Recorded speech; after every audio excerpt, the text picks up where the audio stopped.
Hello students, आप लोगों ने इस साल बिल्कुल पहली बार इकोनॉमिक सब्जेक्ट अलग से पढ़ना शुरू किया है।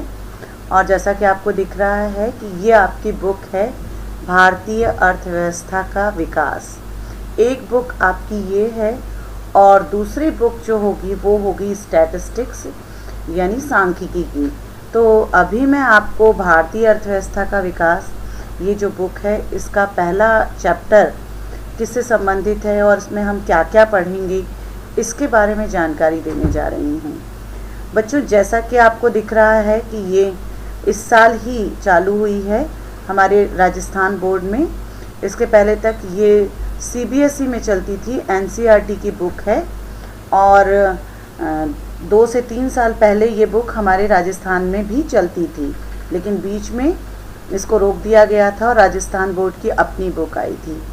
तो जो अर्थव्यवस्था का विकास है वो किस तरह से हुआ है इसके बारे में यहाँ पर इस बुक में दिया गया है, भारतीय अर्थव्यवस्था का विकास। ठीक है, ये जैसा कि आपको दिख रहा है राष्ट्रीय शैक्षिक अनुसंधान और प्रशिक्षण परिषद नई दिल्ली से ये बुक प्रकाशित हुई है और माध्यमिक शिक्षा बोर्ड राजस्थान अजमेर ने भी इसको अपने सिलेबस में शामिल किया हुआ है। तो बच्चों, ये जो बुक है इसमें काफ़ी बड़े नामचीन राइटर्स भी हैं और बहुत इम्पॉर्टेंट है ये बुक। इसलिए इम्पॉर्टेंट है क्योंकि जो हम नेशनल लेवल की जो कॉम्पिटिशन्स होती हैं उसमें इसी में से क्वेश्चन पूछे जाते हैं। तो इसको आपको बहुत ध्यान से पढ़ना है। छोटे छोटे से क्वेश्चन जो बनते हैं वो इसी बुक में से बनते हैं। तो चलिए हम आते हैं सबसे पहले जो हमारा सबसे पहला चैप्टर है वो है हमारा इकाई 1, जिसमें विकास नीतियाँ और अनुभव। इसमें हम 1947 से लेकर 1990 तक में जो भारतीय अर्थव्यवस्था है उसका विकास किस प्रकार हुआ है और क्या क्या विशेष किया गया है इस दौरान अर्थव्यवस्था के विकास के लिए, उसके बारे में हम पढ़ेंगे। जैसा कि आपको दिख रहा है कि जब हमारा भारत स्वतंत्र हुआ तो 1947 में स्वतंत्र हुआ, ये आप सबको पता है। 15 अगस्त 1947 को भारत स्वतंत्र हुआ। लेकिन उसके पहले जो हमारे देश में शासन था वो शासन था अंग्रेज़ों का। उस समय उस शासन को हम क्या बोलते हैं? औपनिवेशिक शासन।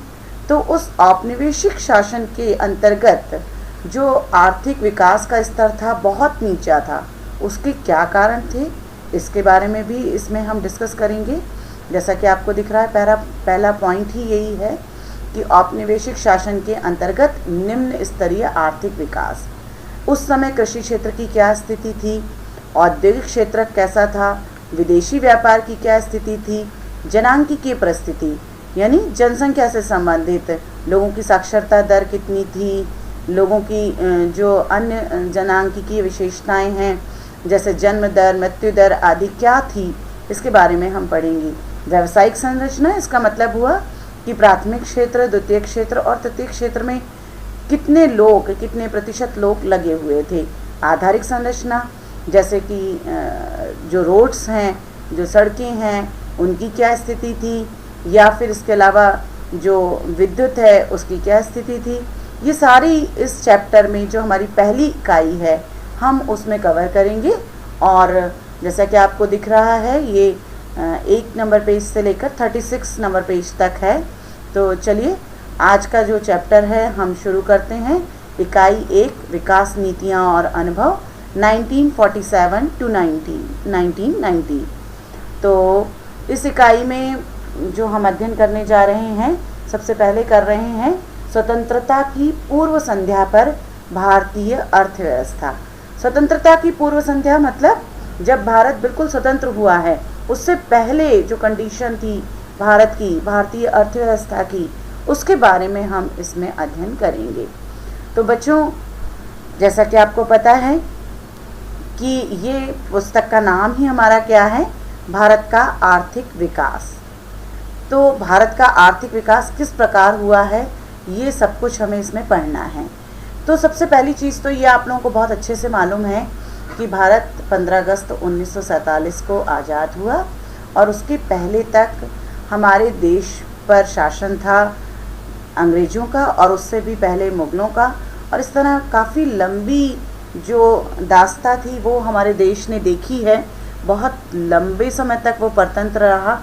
तो जो उसकी सोने की चिड़िया वाली जो कहावत थी कि भारत सोने की चिड़िया हुआ करता था, तो वो सोने की चिड़िया वाला जो बात थी वो उसकी इन विदेशी जो शक्तियाँ आई जिन्होंने समय समय पर भारत पर आक्रमण किया, वो चिड़िया की जो स्थिति थी वो पूरी तरह से ख़राब हो गई। और फाइनली हुआ क्या कि हमारे देश की स्थिति, आर्थिक स्थिति खासकर, बहुत ही ख़राब हो चुकी थी। तो जब 200 वर्षों का औपनिवेशिक शासन भारत ने झेला था, इंग्लैंड का, जैसा कि आपको मालूम है कि ब्रिटिश शासन के हम अधीन रहे थे, और इसका मुख्य जो केंद्र था वो इंग्लैंड था। और वहाँ पर क्या हुआ था आपको शायद मालूम हो, 10th क्लास में भी आपने पढ़ा है कि वहाँ पर औद्योगिक क्रांति हुई थी। औद्योगिक क्रांति का मतलब क्या? उद्योग धंधे स्थापित हुए थे, और एक नहीं बहुत सारे उद्योग धंधे एक साथ वहाँ पर स्थापित हो रहे थे। और इसके लिए उन्हें क्या चाहिए था? उनको दो चीज़ें चाहिए थी। एक तो कच्चा माल चाहिए था अपने उद्योगों के लिए, और साथ में जो निर्मित माल है उसके लिए उन्हें बाज़ार चाहिए था। तो ये दोनों ही जो आवश्यकताएं थी उन्हें पूरा कर रहा था हमारी भारत की जो अर्थव्यवस्था थी, वो पूरा कर रही थी। तो हमारी जो भारत की अर्थव्यवस्था थी वो क्या कर रही थी? कच्चा माल प्रदायक, ये काम उसका था कि वो कच्चा माल यहाँ से भेजा जाता था, और फिर जब माल बन जाता था तो बना बनाया माल हमारे देश में आता था, और ऊंची कीमत पर हमारे देश में देश के लोगों द्वारा खरीदा जाता था। तो कुल मिलाकर बहुत बुरी हालत थी। हम अपनी ही सामान को विदेशों में भेज रहे थे, वहाँ से उसका रूप परिवर्तन हो रहा था, उसमें कुछ न कुछ जैसे कॉटन भेजा तो उससे सूती वस्त्र बन के आ रहे थे, रेशम भेजा कच्चा तो उससे रेशमी वस्त्र बन के आ रहे थे। तो ये जो सामान हमारे यहाँ से जा रहा था उन्हीं का रूप परिवर्तन वहाँ के उद्योग धंधों में हो रहा था। कहाँ के बेटा? इंग्लैंड के उद्योग धंधों में। और उसके बाद जब वो सामान बन जाता था तो हमारे देश के ही लोग उसे खरीदते थे ऊंची कीमत पर। इस तरह से हमारे देश का पैसा कहाँ जा रहा था? इंग्लैंड के खजानों में जा रहा था। तो औपनिवेशिक शासन के अंतर्गत सबसे बड़ी समस्या क्या थी? निम्न स्तरीय आर्थिक विकास था। निम्न स्तरीय आर्थिक विकास क्यों था? क्योंकि हमारे देश में उस समय जो आय का जो साधन था वो मुख्य स्रोत क्या था? कृषि था। अब कृषि पर लोग निर्भर थे, और कृषि की स्थिति भी ऐसी नहीं थी कि हम कहें कि बहुत अच्छी थी, क्योंकि जो सरकार थी, जो हमारी ब्रिटिश सरकार थी, वो क्या कर रही थी कि वो बहुत ज़्यादा कृषि क्षेत्र पर ध्यान नहीं दे रही थी। उसका केवल एक ही लक्ष्य था कि किसी प्रकार से कृषि से जो कुछ भी उत्पादन हो रहा है उसे वो अपने उद्योग धंधों को पहुंचा दे। ना तो वो नहरों का इंतजाम कर रहे थे, ना किसी प्रकार का फर्टिलाइज़र या फिर अन्य किसी प्रकार की सुविधाएं कृषकों को दी जा रही थी। तो कुल मिलाकर बहुत बुरी हालत थी कृषि क्षेत्र की, और इसलिए हमारे देश का आर्थिक विकास भी बहुत निम्न स्तरीय था, बहुत ज़्यादा विकास नहीं हो पाया था। जैसा कि बेटा ये मैं पैराग्राफ आपको पढ़ दे रही हूँ। अंग्रेजी शासन की स्थापना से पूर्व भारत की अपनी स्वतंत्र अर्थव्यवस्था थी। ये आपको मालूम है कि जब तक अंग्रेज नहीं आए थे तब तक हमारी स्थिति बहुत अच्छी थी। क्यों? क्योंकि मुग़ल आए भी थे तो वो यहीं पर रच बस गए थे। वो लेकर के जैसे लूट करके सामान अपने देशों में नहीं जा रहे थे, जबकि इंग्लैंड के जो ब्रिटेन आया, ब्रिटिशर्स आए, तो वो क्या कर रहे थे? वो यहाँ से आय अर्जित करते थे और अपने देश ले जाते थे। तो हमारे यहाँ के खजाने खाली हो रहे थे। जब तक वो नहीं आए थे तब तक यहीं पर जो अर्थव्यवस्था थी वो अपने आप में संपन्न थी और स्वतंत्र अर्थव्यवस्था थी। यद्यपि जनसामान्य की आजीविका और सरकार की आय का मुख्य स्रोत कृषि था, फिर भी देश की अर्थव्यवस्था में विभिन्न प्रकार की विनिर्माण गतिविधियां हो रही थी। विनिर्माण गतिविधियों का अर्थ समझ में आता है आपको? विनिर्माण गतिविधियां आपने पढ़ी हैं 10th क्लास में। कौन सी होती हैं? जो उद्योग धंधों में होती हैं। जो छोटे छोटे उद्योग धंधे हमारे यहाँ घरेलू उद्योग, छोटे छोटे स्तर के जो लघु उद्योग थे वो यहाँ स्थापित हो चुके थे, है ना। और कच्चा माल जो कि कृषि क्षेत्र से आ रहा था उनका विनिर्माण यहाँ हो रहा था। सूती व रेशमी वस्त्रों, धातु आधारित तथा बहुमूल्य मणि रत्न आदि से जुड़ी शिल्पकलाओं के उत्कृष्ट केंद्र के रूप में भारत विश्व भर में सुविख्यात हो चुका था। भारत में बनी इन चीज़ों की विश्व के बाजारों में अच्छी सामग्री के प्रयोग तथा उच्च स्तर की कलात्मकता के आधार पर बड़ी प्रतिष्ठा थी। सब लोग जानते थे भाई इंडिया से बनके, इंडिया नहीं था तब, भारत था, तो हिंदुस्तान से जो बन करके चीज़ें आ रही हैं वो बहुत अच्छी क्वालिटी की हैं। क्यों अच्छी हैं? क्योंकि उसमें अच्छी सामग्री का प्रयोग किया जा रहा था और जो कलाकार थे वो उच्च स्तर के थे, तो बहुत अच्छी प्रतिष्ठा थी अंतर्राष्ट्रीय बाजार में। औपनिवेशिक शासकों द्वारा रची गई आर्थिक नीतियों का ध्येय भारत का आर्थिक विकास नहीं बल्कि अपने मूल देश के आर्थिक हितों का संरक्षण और संवर्धन ही था। तो आपको पता है औपनिवेशिक शासन कौन थे? जो ब्रिटिशर्स थे। वो क्या कर रहे थे? वो जो हमारे यहाँ आर्थिक नीतियाँ बना रहे थे भारत के लिए, उनका मुख्य उद्देश्य क्या था? भारत का तो आर्थिक विकास नहीं हो बल्कि किसका हो? उनका मूल देश। उनका मूल देश यानी क्या हुआ? ब्रिटेन। तो ब्रिटेन के आर्थिक हितों का संरक्षण और उनका संवर्धन हो, यानी उनका सब तरीके से भला हो, आर्थिक रूप से बहुत पैसा भी कमाएं और वो विकास करें। इन नीतियों ने भारत की अर्थव्यवस्था के स्वरूप के मूल रूप को ही बदल डाला।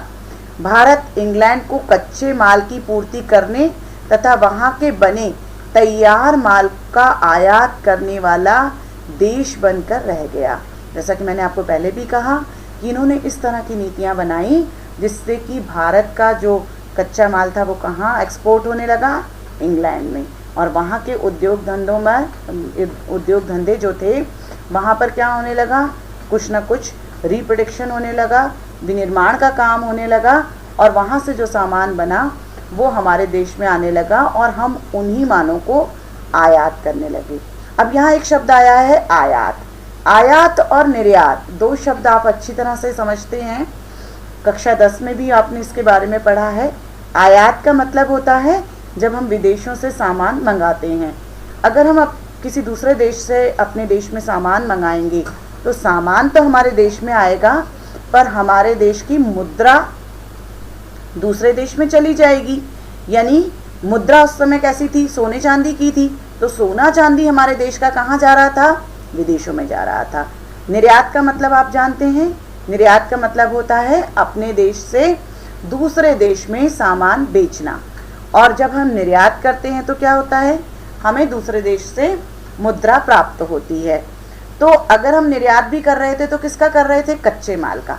और कच्चा माल कैसा था? सस्ता था, तो थोड़े पैसे हमें मिलते थे। लेकिन जब हम आयात करते थे चीज़ों का जो कि वहाँ से बनती थी तो फिर क्या होता था? बहुत सारा पैसा हमें देना पड़ता था और वस्तुएं हम आयात करने लगते थे। कहाँ से? इंग्लैंड से कर रहे थे। स्वाभाविक ही था, औपनिवेशिक शासकों ने कभी इस देश की राष्ट्रीय तथा प्रति व्यक्ति आय का आकलन करने का भी ईमानदारी से कोई प्रयास नहीं किया। कुछ लोगों ने निजी स्तर पर आकलन किए पर उनके अनुमानों में विसंगतियां और आपसी मतभेद भी रहे। इन आकलनकर्ताओं में Dadabhai Naoroji, William Digby, Findlay Shirras, doctor VKRV Rao तथा RC देसाई प्रमुख थे। तो बेटा आपको ये बात समझ में आ रही है कि इंग्लैंड क्या करता था? अपने देश का भला चाहता था, वो हमारे देश का भला तो चाहता नहीं था। तो ऐसे में वो ये नहीं चाहते थे कि देश की राष्ट्रीय आय के बारे में किसी को पता चले, भारत की राष्ट्रीय आय के बारे में किसी को पता चले या प्रति व्यक्ति आय के बारे में किसी को पता चले। क्यों नहीं चाहते थे? वो इसलिए नहीं चाहते थे कि अगर राष्ट्रीय आय पता चलती है तो ये पता चल जाता है कि देश की आर्थिक स्थिति कैसी है। प्रति व्यक्ति आय से भी ये पता चल जाता है कि इस देश की आर्थिक स्थिति कैसी है। लगातार वो क्या कर रहे थे? हमारे देश का सामान वहाँ पर कच्चा माल भेज रहे थे और आयात कर रहे थे वहाँ से कौन सा वाला? बना बनाया माल। तो हमारे देश की आर्थिक स्थिति अच्छी नहीं थी और वो विश्व स्तर पर या यहाँ के जो जागरूक लोग थे उनको ये नहीं बताना चाहते थे कि हमारे देश की आर्थिक स्थिति कैसी है, तो उन्होंने कभी भी ईमानदारी से इसका आकलन नहीं किया। जो निजी स्तर पर, जैसे आजकल आप जानते हैं ना, राष्ट्रीय आय और प्रति व्यक्ति आय का आकलन कौन करता है? सरकार के द्वारा किया जाता है, लेकिन उस समय उन्होंने नहीं किया। निजी स्तर पर कुछ लोगों ने क्या किया, इसका आकलन किया। तो अब जैसे 4 लोग हैं, वो अपने अपने आधार पर आकलन कर रहे हैं, तो कोई ज़रूरी तो नहीं है कि उनके सबके आकलन बिल्कुल सही हों, कुछ ना कुछ विसंगतियां तो होंगी। उनके जो अनुमान आए वो एकदम एक्यूरेट नहीं आए, लेकिन हमें काफ़ी कुछ जानकारी मिल गई कि उस समय राष्ट्रीय आय और प्रति व्यक्ति आय की स्थिति क्या थी। जो आकलन करने वाले जो अर्थशास्त्री थे वो कौन कौन थे? दादा भाई नौरोजी। सबसे पहले हमारे देश की राष्ट्रीय आय और प्रति व्यक्ति आय का आकलन करने वाले व्यक्ति कौन थे? दादा भाई नौरोजी। और इन्होंने देश में गरीबी का भी आकलन किया था। तो ये बात आपको याद रखना है, ये बहुत सारे क्वेश्चंस में पूछा जाता है, न सिर्फ 11th में पूछा जाएगा, ये लाइफ टाइम पूछा जाएगा। फिर इसके बाद और जो अर्थशास्त्री थे वो कौन कौन थे? विलियम डिग्बी थे, फिंडले शिराज थे, डॉक्टर VKRV राव थे, RC देसाई, ये सभी अर्थशास्त्री थे जिन्होंने किसका आकलन किया था? राष्ट्रीय आय और प्रति व्यक्ति आय का आकलन किया और उनके अनुमान लगाए थे। औपनिवेशिक काल के दौरान डॉक्टर राव द्वारा लगाए गए अनुमान बहुत महत्वपूर्ण माने जाते हैं। फिर भी सभी अध्ययनकर्ता एक बात पर सहमत रहे कि 20वीं शताब्दी के पूर्वार्ध में भारत की राष्ट्रीय आय की वार्षिक समृद्धि दर 2% से कम ही रही। बहुत नीची समृद्धि दर है ना। राष्ट्रीय आय की समृद्धि दर, एक साल में जो राष्ट्रीय आय बढ़ रही थी वो कितनी बढ़ रही थी? केवल 2%, है ना। ये बात समझ में आ रही है आपको? कब तक की बात कर रहे हैं? 20वीं शताब्दी के पूर्वार्ध में। पूर्वार्ध का मतलब क्या हुआ? शताब्दी है, इसका मतलब 100 वर्ष का समय है। पूर्वार्ध का मतलब क्या हुआ? 50 वर्ष हुए ना, ठीक है ना।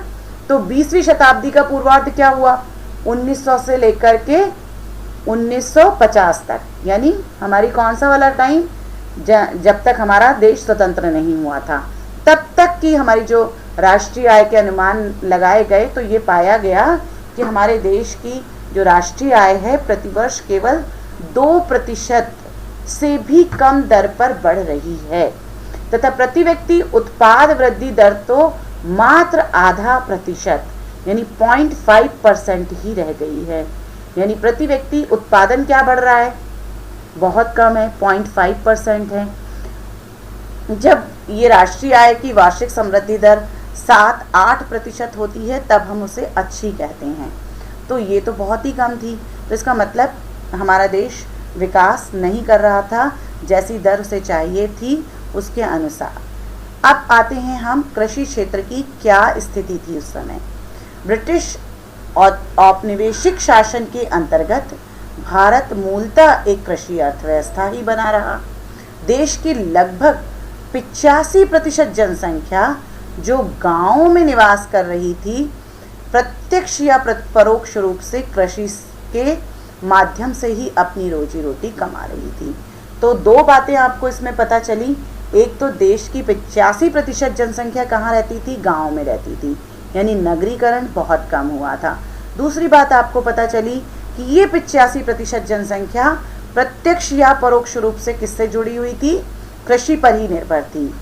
एक बड़ी जनसंख्या का व्यवसाय होने के बाद भी कृषि क्षेत्र में गतिहीन विकास की प्रक्रिया चलती ही रही। अब ये गतिहीन विकास क्या शब्द है? एक नया शब्द आपको देखने को मिल रहा है। आप अपनी बुक में अगर पढ़ रहे हैं तो इसको अंडरलाइन कीजिएगा। गतिहीन विकास की प्रक्रिया चलती ही रही। इसका मतलब ये हुआ कि देश की जनसंख्या तो बहुत सारी लगी हुई है इसमें, लेकिन यहाँ पर विकास कैसा हो रहा है? ऐसा नहीं हो रहा कि लगातार बढ़ती हुई दर से हो रहा हो, है ना। स्थिर दर से गतिहीन विकास हो रहा था। यही नहीं, अनेक अवसरों पर तो इसमें अप्रत्याशित ह्रास या गिरावट भी अनुभव की गई। यानी ऐसा नहीं कि हमेशा ये स्थिर दर से विकास होता रहा, बल्कि क्या हुआ, कई बार तो कम भी हो गया। ठीक है। भले ही कृषि अधीन क्षेत्र के प्रसार के कारण कुल कृषि उत्पादन में वृद्धि हुई हो किंतु कृषि उत्पादकता में कमी आती रही। अब ये दो फिर ऐसी बातें आ गई जो बिल्कुल विरोधाभासी लगती हैं। पहली चीज क्या आई, कुल कृषि उत्पादन में वृद्धि हुई किंतु कृषि उत्पादकता में कमी आती गई। अब कृषि उत्पादन कैसे पता करते हैं अपन कि इस साल क्या कृषि उत्पादन हुआ है, वो क्विंटल में पता चल जाएगा। लेकिन हम जब कृषि उत्पादकता की बात करते हैं तो प्रति हेक्टेयर कृषि का उत्पादन कितना हुआ है ये पता चलता है। दैट मीन्स अगर ज़मीन बंजर है या फिर वहाँ पर बहुत अच्छी खेती नहीं हो पा रही है तो इसका मतलब है कि कृषि उत्पादकता कम है। भले ही एक बड़े एरिया पर लोग कृषि उत्पादन करने लगे तो कृषि का उत्पादन तो बढ़ रहा था लेकिन कृषि की उत्पादकता कम हो रही थी। उत्पादकता कम होने के बहुत सारे कारण हो सकते हैं। पहला कारण तो यही हो सकता है कि सिंचाई की पर्याप्त व्यवस्था नहीं थी। यह आपने, मुझे याद है कि आपने 10th में पढ़ा हुआ है कि कृषि उत्पादकता में कमी के क्या कारण हैं। तो आपको पता है कि बहुत सारे कारणों से कृषि उत्पादकता में कमी आती है। पहला कारण तो है सिंचाई के साधन नहीं हो। दूसरा कारण होता है कि हमारे पास बहुत अच्छे बीज नहीं हो। तीसरा कारण होता है उर्वरक ना हो, बहुत अच्छे फर्टिलाइज़र्स ना हो। इसके अलावा होता है कि बैंकिंग की सुविधा अगर अच्छी नहीं होगी तो कृषक लोन नहीं ले पाएंगे और जब लोन नहीं ले पाएंगे तो वो क्या करेंगे, कृषि पर बहुत ज़्यादा निवेश भी नहीं कर पाएंगे। ऐसे में भी कृषि उत्पादकता कम हो जाती है। तो ये बहुत सारे कारण रहे थे उस समय भी कृषि की उत्पादकता कम होने के। कृषि क्षेत्र की गतिहीनता का मुख्य कारण औपनिवेशिक शासन द्वारा लागू की गई भू व्यवस्था प्रणालियों को ही माना जा सकता है। अब यह आता है कि कृषि क्षेत्र में ये गतिहीनता क्यों थी, क्यों ऐसा नहीं था कि बहुत तेज विकास हो रहा था। तो इसका कारण ये था कि उस समय जो औपनिवेशिक शासन था उन्होंने जो भू व्यवस्था बनाई हुई थी उसके कारण विकास नहीं हो पा रहा था। अब ये भू व्यवस्था क्या थी, ये भू व्यवस्था ये थी कि आपने जमींदारी प्रथा के बारे में तो सुना ही होगा कि जब तक भारत स्वतंत्र नहीं हुआ था हमारे देश में जमींदारों के पास क्या होता था, ज़मीन का अधिकार होता था और वो किसानों से काम कराते थे। वहाँ पर काश्तकार कहते थे जिनको, और उन्हें क्या देना पड़ता था, लगान देना पड़ता था। तो लगान लेने में ही जो ज़मींदार होते थे उनकी रुचि होती थी। क्यों होती थी, क्योंकि उनको वो लगान सरकारी खजाने में जमा कराना पड़ता था। और वो जो ज़मींदार होते थे वो खुद तो कोई काम करते नहीं थे, उनका काम केवल ये था कि वो जाएं, लगान इकट्ठा करें और ले जाकर के सरकार के खजाने में जमा कर दें। इसके बदले में उनको क्या मिलता था, उनको भी लगान का एक अंश मिलता था अपना जीवन यापन करने के लिए। तो ये जो लगान की व्यवस्था थी, ये जो भू व्यवस्था थी उस समय कि कृषक अपनी भूमि का स्वामी नहीं था बल्कि वो किसकी ज़मीन पर काम कर रहा था, एक तरीके से सरकार की ज़मीन, और सरकार का जो रिप्रेजेंटेटिव था वो कौन था, वो था ज़मींदार। तो ज़मींदार की ज़मीन पर वो काम कर रहे थे तो उनकी खुद की ज़मीन तो थी नहीं, तो उस पर जो उनको उपज होता था उसमें से भी उन्हें लगान लेना पड़ता था। ये सब कुछ कारण थे जिसके कारण क्या था कि कृषि क्षेत्र में हमने क्या देखा कि गतिहीनता की स्थिति थी। आज के समस्त पूर्वी भारत में जो उस समय बंगाल प्रेसिडेंसी कहा जाता था, लागू की गई जमींदारी व्यवस्था में तो कृषि कार्यों से होने वाले समस्त लाभ को जमींदार ही हड़प जाते थे। तो बेटा यही बात मैंने आपको कहा कि जैसा आपने पूर्वी भारत, आपको दिशा देखनी आती है ना, ऊपर की तरफ क्या होता है उत्तर, नीचे की तरफ दक्षिण, राइट हैंड साइड में क्या होता है पूर्व और लेफ्ट हैंड साइड में क्या होता है पश्चिम। तो ये जो पार्ट था जहाँ पर मैं इस तरीके से दिखा रही हूँ, अगर ये भारत का मैप आप इमेजिन करें यहाँ पर, तो ये जो पार्ट था जिसे हम बंगाल प्रेसिडेंसी कहते थे, वहाँ पर क्या थी, जमींदारी व्यवस्था थी। तो कृषि कार्य से जो भी लाभ होता था कृषकों को, उसे कौन हड़प लेता था, जमींदार हड़प लेते थे। तो किसानों के पास कुछ भी शेष नहीं बचता था। यही नहीं, अधिकांश जमींदार तथा सभी औद्योगिक शासकों ने कृषि क्षेत्र की दशा को सुधारने के लिए कुछ भी नहीं किया था। ये बात मैंने आपको पहले ही बता दी कि वो क्या करते थे, उनकी रुचि तो किस में होती थी कि ज़्यादा से ज़्यादा वो लगान संग्रह करें, ज़्यादा से ज़्यादा वो क्या करें, अपने खजाने भरें। तो जमींदार की रुचि तो किसानों की आर्थिक दुर्दशा की अनदेखी कर उससे अधिक से अधिक लगान संग्रह करने तक सीमित रहती थी। तो इसलिए उन्होंने कोई ध्यान नहीं दिया कि ये जो किसान जिस ज़मीन पर काम कर रहे हैं उसकी उर्वरा शक्ति कैसे बढ़ाई जा सकती है, कि सिंचाई के लिए कुछ व्यवस्था करनी चाहिए या बीज अच्छे इन्हें उपलब्ध कराने चाहिए, ये सब कुछ उन्होंने नहीं किया। इसी कारण कृषक वर्ग को नितांत दुर्दशा और सामाजिक तनावों को झेलने को बाध्य होना पड़ा। राजस्व व्यवस्था की शर्तों का भी जमींदारों के इस व्यवहार के विकास में बहुत योगदान रहा। राजस्व क्या होता है? सरकार के पास जो टैक्स जमा कराया जाता है, लगान जमा कराया जाता है, यही राजस्व होता है, सरकार की जो आय होती है। तो सरकार ने जो राजस्व इकट्ठा करने की व्यवस्था बनाई थी ना, उसकी जो शर्तें थी वो भी ऐसी थी जिनके कारण जमींदार भी कैसे थे, जमींदारों को जैसे एक टाइम दे दिया था कि आपको हमारे खजाने में इतना इतना रुपया जमा कराना है। अब जमींदार क्या कर रहे हैं, कैसे जमा कराएं? वो चाहे जैसे जमा कराएं, चाहे वो किसानों को परेशान करके, उनसे ज़बरदस्ती लूट करके, उनका अनाज ले करके कैसे भी जमा कराएं, ठीक है। उनके लिए क्या था, एक निश्चित राशि सरकार के कोष में जमा कराने की तिथियां पूर्व निर्धारित थी। ये पता था कि इतनी तारीख तक इतने रुपए जमा करा देने हैं।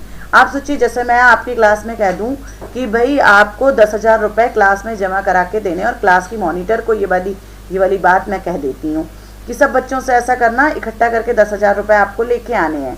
तो वो जो मॉनिटर है उसको क्या बोला है कि अगर तुम 10,000 रुपये इकट्ठा करके लाओगी तो 2,000 रुपये मैं तुम्हें दूंगी। अब वो क्या कोशिश करेगी, कैसे भी ले लूँ सबसे, 100 तू दे, 100 500 तू दे, ऐसे करके वो सारे बच्चों को परेशान करेगी कि नहीं करेगी। सेम काम यहाँ सरकार कर रही थी। सरकार ने अपने क्या नियुक्त कर दिए थे, जमींदार नियुक्त कर दिए थे। जमींदारों का काम क्या था, लगान वसूलना किसानों से, तो और एक निश्चित समय तक उसे कहाँ जमा करा देना, सरकार के खजाने में जमा करा देना। अब अगर कोई जमींदार अपना समय पर लगान नहीं जमा करा पाता था तो उससे जमींदारी छीन ली जाती थी। तो ऐसे में वो क्या करते थे, वो भी, उनको लगता था इतना बड़ा अधिकार मिला हुआ है, जमींदार यानी गांव का पूरा पूरा राजा, तो राजा से उसका राजपाट छीनोगे तो वो ऐसा चाहेगा क्या। तो वो कैसे भी शोषण करके, परेशान करके भी क्या करता था, लगान वसूल करने की कोशिश करता था। इसलिए उस समय क्या था, प्रौद्योगिकी मतलब नई नई जो टेक्निक्स आती हैं ना, जैसे आजकल आप देख रहे हो कि क्या क्या आ गया है, ट्यूबवेल आ गए हैं, फिर ट्रैक्टर्स आ गए हैं, और भी बहुत सारे थ्रेशर आते हैं, पंप सेट वगैरह, बहुत तरह की चीज़ें जो कि कृषि क्षेत्र में आ गई हैं। ये सब प्रौद्योगिकी है। तो उस समय क्या था, प्रौद्योगिकी के निम्न स्तर था, सिंचाई की सुविधाओं का अभाव था, और साथ ही क्या था, उर्वरकों का नगण्य प्रयोग, यानी बहुत थोड़ा प्रयोग किसका किया जाता था, उर्वरक यानी फर्टिलाइजर्स, जिसको आप जानते हैं यूरिया है और फास्फोरस है, और जो भी चीज़ें ज़रूरत होती हैं कृषि में, उनका प्रयोग किसान, क्योंकि उन्हें जानकारी का भी अभाव था और उनके पास पैसे भी नहीं थे, इसलिए वो बहुत कम प्रयोग करते थे, और इन्हीं कारणों से कृषि उत्पादकता का स्तर बहुत नीचे था।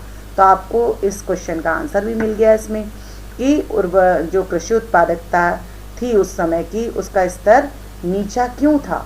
तो आपको यह आंसर मिल रहा है, यहाँ से मिल रहा है कि उस समय क्या था, एक तो जमींदारी प्रथा थी, राजस्व व्यवस्था इस तरह की थी, है ना, और कि वहाँ पर जमींदारी प्रथा थी, जमींदार क्या करते थे, कृषकों का शोषण करते थे।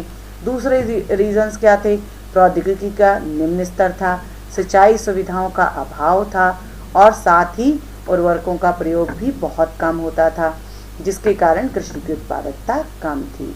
ठीक है, इसके साथ ही किसानों की दुर्दशा और भी बढ़ गई। कैसे बढ़ गई, किसानों की दुर्दशा को और बढ़ाने में इसका भी बड़ा योगदान रहा।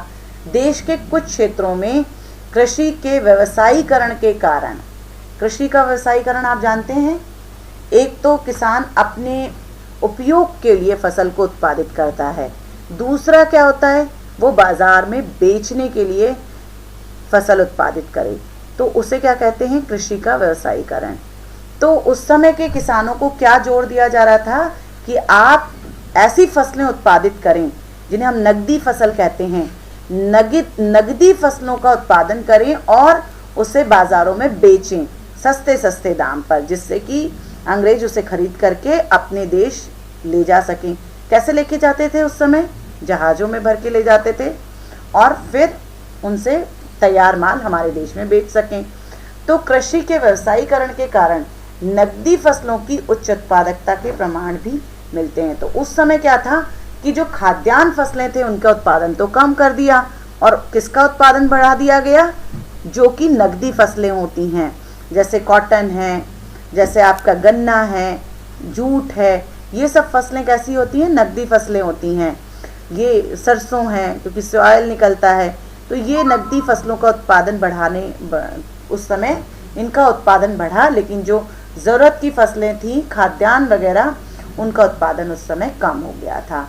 किंतु उस उच्च उत्पादकता, ऐसा लग रहा है कि अरे भाई ये तो बहुत अच्छा किया था अंग्रेजों ने कि भाई किसानों को बोला कि आप तो क्या करिए कि व्यवसायीकरण करिए कृषि का, नकदी फसलों का उत्पादन करिए, तो इससे लाभ किसानों को मिला होगा। लेकिन देखिए आगे की लाइन में कितना क्लियर लिखा हुआ है, किंतु उस उच्च उत्पादकता के लाभ भारतीय किसानों को नहीं मिल पाते थे, क्योंकि उन्हें तो खाद्यान्न की खेती के स्थान पर नकदी फसलों का उत्पादन करना पड़ता था, जिसका प्रयोग अंततः इंग्लैंड में लगे कारखानों में किया जाता था।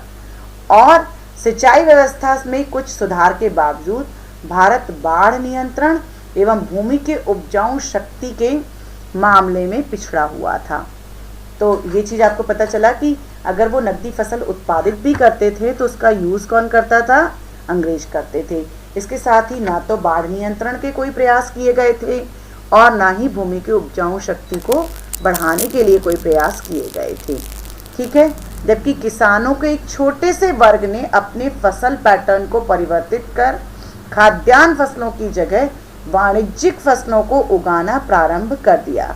काश्तकारों के एक बड़े वर्ग तथा छोटे किसानों के पास कृषि क्षेत्र में निवेश करने के लिए न ही तो संसाधन थे, न तकनीक थी और न ही प्रेरणा थी। तो क्या हुआ? कुछ थोड़े से किसानों ने तो अपने फसल का पैटर्न बदल दिया और खाद्यान्न फसलों की जगह क्या उगाने लगे? वो वाणिज्यिक फसलें। वाणिज्यिक फसलें मतलब वही जो व्यावसायिक फसलें थी, नकदी फसलें थी, उनको वो उगाने लगे थे। और जो काश्तकार थे या छोटे किसान थे, जो कि एक बहुत बड़ा वर्ग था उस समय, उनके पास कृषि क्षेत्र में पैसा लगाने, निवेश मतलब कि वो उसमें पैसा लगाएं और उससे वो ज़्यादा प्रोडक्शन कर सकें, तो उसके लिए उनके पास पैसे नहीं थे, ना ही उनके पास कोई तकनीक थी जिससे वो उत्पादन बढ़े और उनको कुछ लाभ हो, और ना ही कोई प्रेरणा थी। जब लगातार हानि हो रही थी तो प्रेरणा कहाँ से होगी उनके पास कि वो और पैसा लगाएं? एक बिजनेसमैन को अगर लगातार हानि हो जाए तो वो क्या करेगा? बैठ जाएगा ना दुकान बंद करके। तो ऐसा ही उस समय था। तो जो किसान थे वो जानते थे कि अगर वो ज़्यादा भी प्रोड्यूस कर देंगे तो वो कौन ले जाएंगे? ज़मींदार ले जाएगा। तो उनको कोई लाभ तो प्राप्त हो नहीं रहा था, तो इसलिए कोई प्रेरणा भी नहीं थी। तो बच्चों, आज का चैप्टर यहाँ तक मैंने आपको पढ़ा दिया कि जब भारत स्वतंत्र नहीं हुआ था उस समय तक भारत में कृषि क्षेत्र की स्थिति कैसी थी। आगे हम पढ़ेंगे औद्योगिक क्षेत्र के बारे में अगली क्लास में। Thank you for watching.